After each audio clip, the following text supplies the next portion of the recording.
Hello అందరికీ welcome back to the retro చిత్రాలు. మీరు గనుక కొత్తగా మా ఛానల్‌ని చూస్తూ ఉంటే లైక్ చేయండి, సబ్స్క్రైబ్ చేసుకోండి, షేర్ కూడా చేసేయండి.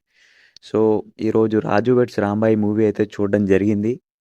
Steering Akhil Raj, Tejaswi Rao, Chetu Jannalagadda and directed by Sailu Kampati. Yes, మీరు విన్నది నిజమే. ఈ మూవీలో హీరోకి తన బాల్స్ పోతాయి.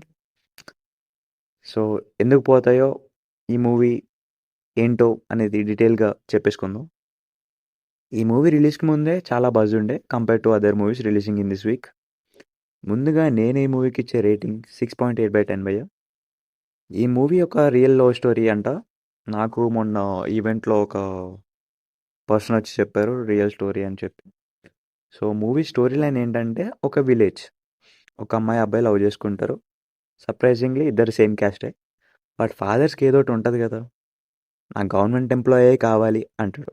So, heroine father. ఆ ప్రాసెస్‌లో హీరోయిన్ ఎలా సఫర్ అయితది, హీరో ఇంకా హీరో ఫాదర్ వల్ల అనేది story. Performances wise hero debut movie అనుకుంటా. ఇంతకుముందు చాలా వెబ్ సిరీస్‌లో యాక్ట్ చేశాడు. యూట్యూబ్‌లో ఉంటాయి. మరీ ఎక్స్ట్రార్డినరీ పర్ఫార్మెన్స్ అని చెప్పను గానీ, బట్ డీసెంట్‌గా ఉంది. హీరోయిన్ చూశాక ఒక సింపతి ఫీలింగే వస్తది భయ్యా మూవీ మొత్తం. And one more character Chaitu Jonnalagadda గారు. ఒక నెగెటివ్ షేడ్‌లో చాలా బాగా చేశారు. స్క్రీన్ పైనకొచ్చినప్పుడల్లా కొట్టాలనిపిస్తది. ఫస్ట్ హాఫ్ మొత్తం లీడింగ్ రోల్స్ మధ్య లవ్, ఎస్టాబ్లిష్మెంట్, వాళ్ళ ఊర్లో ఉన్న కల్చర్స్‌ని చూపిస్తారు. అంత ఎంగేజింగ్‌గా ఉండదు. బట్ డీసెంట్‌గా ఉంటది. ఇంటర్వెల్ సీన్‌ని బాగా ఎంగేజ్‌గా చూపియాలనుకున్నారు. బట్ పెద్ద వర్కౌట్ అవ్వలేదు. మూవీలో చాలా సీన్స్ పేపర్ మీద బాగుంటాయి భయ్యా. బట్ స్క్రీన్ పైన వర్కౌట్ అవ్వలేదు. స్క్రీన్ సెకండ్ సెకండ్ హాఫ్ మొత్తం ఎమోషనల్ బేస్డ్‌లో ఉంటది. మొత్తం ప్రెడిక్టబుల్‌గా ఉంటది మూవీ మొత్తం. సర్ప్రైజింగ్‌లీ మూవీలో సాంగ్స్ చాలా బాగున్నాయి. అంత ఎక్స్‌పెక్ట్ చేయలేదు ఎంత బాగుంటాయని చెప్పి. బ్యాక్‌గ్రౌండ్ స్కోర్ కూడా డీసెంట్‌గా ఉంటది.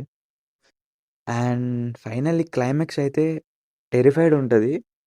హీరో తన సొంత బాల్స్‌ని క్రష్ చేసుకుంటాడు. ఇలా కూడా చేస్తారా జనాలు అని అనిపించింది. మూవీనైతే చాలా క్లైమాక్స్‌లో చాలా ఎంగేజింగ్‌గా చూపిచ్చారు.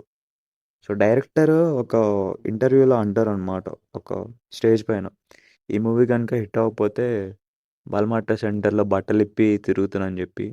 సో, అలాంటి స్టేట్మెంట్స్ పాస్ చేయకూడదని నా ఒపీనియన్. ఎందుకంటే, అలాంటి స్టేట్మెంట్స్ పాస్ చేసే ముందు సినిమా రిలీజ్ అయిన తర్వాత దాని ఇంపాక్ట్ ఎలా ఉంటదంటే, చాలా నెగటివిటీ వచ్చేస్తది. బట్ అలా తిరుగుతాడంటే ఓకే. మూవీ అయితే యావరేజ్‌గా ఉంది. మరీ అంత బాలేదని చెప్పలేను. సో, ఈటీవీ వాళ్ళు ఇలాంటి కొత్త స్టోరీస్, ఐ మీన్ ఇలాంటి లవ్ స్టోరీస్ తీసుకొస్తున్నారు ఈ మధ్య బాగా. మూవీనైతే అవాయిడ్ చేయొద్దు. చూడండి. మీకెలా అనిపించిందో చెప్పండి మళ్ళీ. అంతే మరి. ఉంటా మరి. వెళ్ళొస్తా.